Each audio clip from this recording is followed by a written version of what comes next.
Bazen behin Txaragorritxo izeneko neska bat. Bere amarekin basoaren ondoan bizi zen. Behin amak esan zion: Txaragorritxo, tori zazki ogi eta mermeladarekin eta eraman amamari, baina kontuk zure bidea jarraitu eta ez egin kasu otsoari. Baina mani handia naiz, eta amamari zazkia nako diot eta emar izan gara. Egunon Txaragorritxo, nora zoaz zazkiatekin? Nire amamaren etxera, ogiak eta mermelada ekin. Gaizorik dago eta. Ez joan bide horretatik, oso luzea da eta.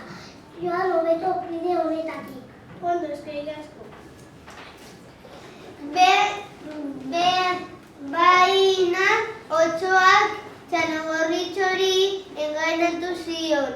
Berak biderik laburrena hartu zuen eta amamaren etxera neska baino lehen ailegatu zen. Nor da? Ni zure joa Txaragorritxo naiz. Ondo, sartu barrura. Ai, armairuan izkutatuko nahi.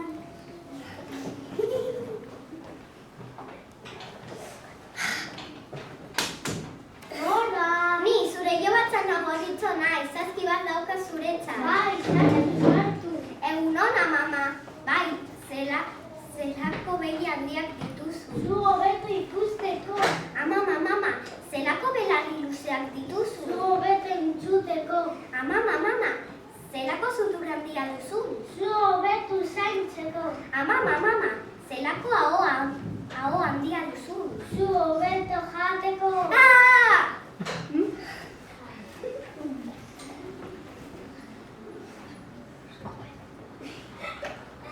Ez mesedez, ez jan, lagundu. Baina nor da hori, zer gertatzen denen? Otsoa, tori eta utzi neskapakean. Ez dut berriro egingo, banoa. Egurgeleak otsoa hil zuen eta neska eta mama libre gelditu ziren. Denek